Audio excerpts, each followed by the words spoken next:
If your Taekwondo kicks feel weak, slow, or just don't land the way they should, the problem might not be your strength, flexibility, or speed.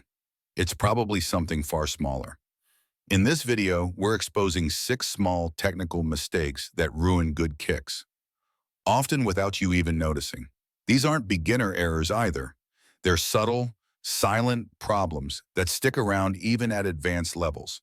Whether you're a student, competitor, or instructor, these small mistakes can stop your progress cold.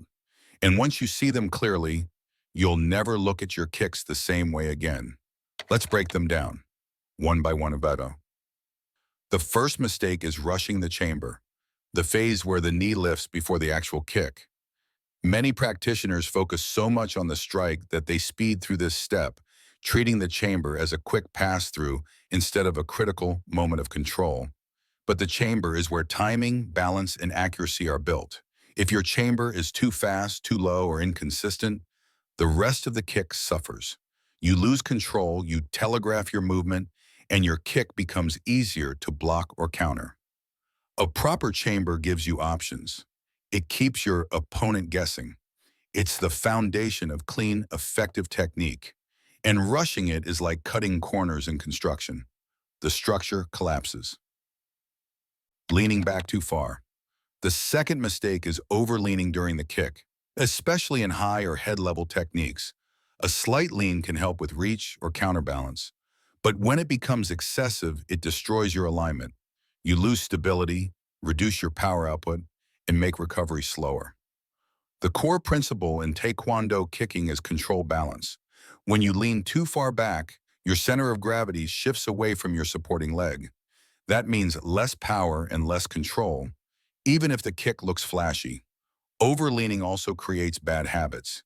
It encourages sloppy footwork, leaves you open to counters, and limits your ability to throw combinations fluidly.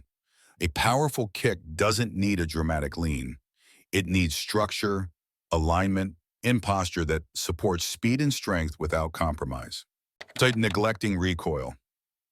Every kick has two parts, the extension and the recoil. Many athletes focus entirely on the strike but forget to train the return. When a kick is extended but not snapped back immediately, it leaves you vulnerable, off balance, out of position, and exposed.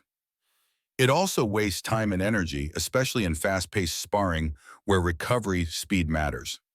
Proper recoil also reinforces technique. It teaches muscle memory, improves defensive readiness, and helps you reset faster for follow-up attacks.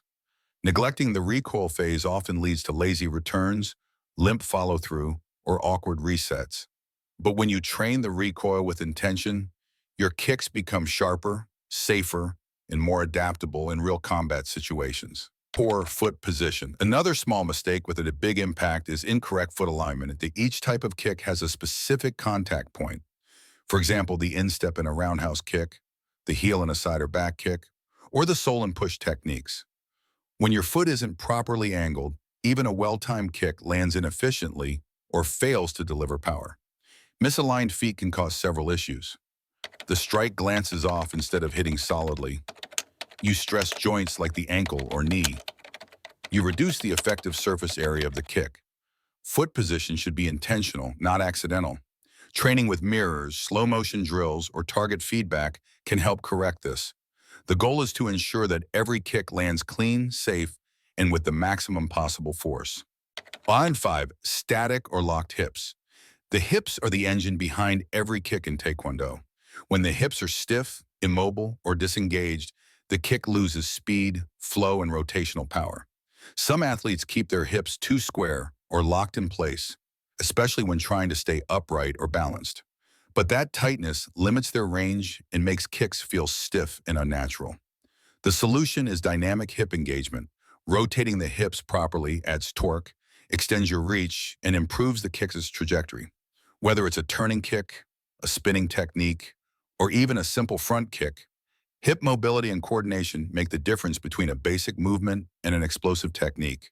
Failing to use your hips is like trying to punch without using your shoulder. Well, you're leaving a huge amount of power on the table. So on that is 6. Kicking without purpose. One of the most common but least talked about mistakes in Taekwondo is kicking without a clear purpose. It's easy to overlook because it doesn't immediately appear as a technical flaw. The kick might be precise, high, and even well executed, but if it lacks intent, it's practically meaningless in combat. In sparring or practice drills, many athletes fall into the habit of throwing kicks just to stay active. They kick because it's expected or because they're trying to stay busy.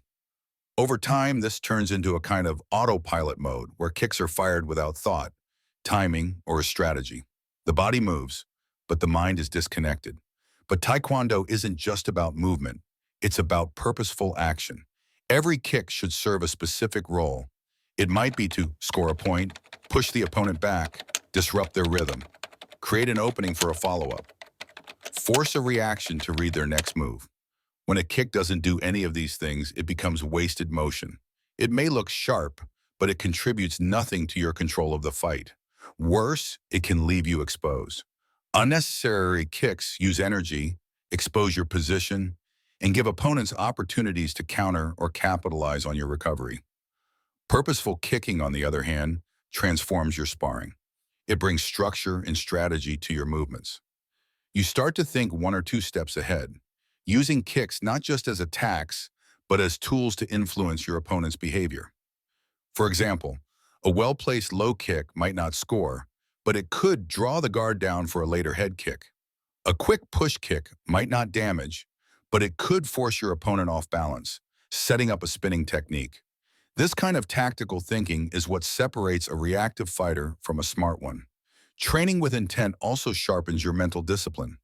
Instead of mindlessly repeating kicks during drills, you begin to focus on what each movement is designed to achieve. You start asking yourself, why am I throwing this kick? Or what do I expect to happen next?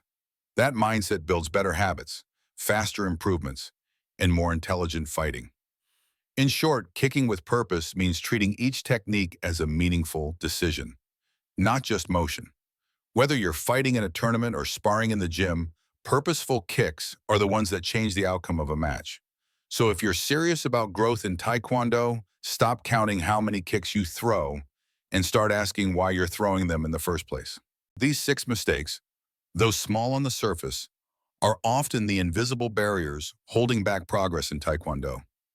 Rushing the chamber breaks structure. Leaning back too far disrupts balance. Neglecting recoil leaves you open. Poor foot position weakens contact. Static hips reduce power and flow. Kicking without purpose leads to wasted effort. Each one of these can sneak into your training without you realizing it. They don't always show up in big, obvious ways, but over time, they build bad habits, reduce efficiency, and limit your growth, whether you're sparring, competing, or simply trying to improve. The key to progress isn't always adding more. Sometimes it's about fixing what's already there.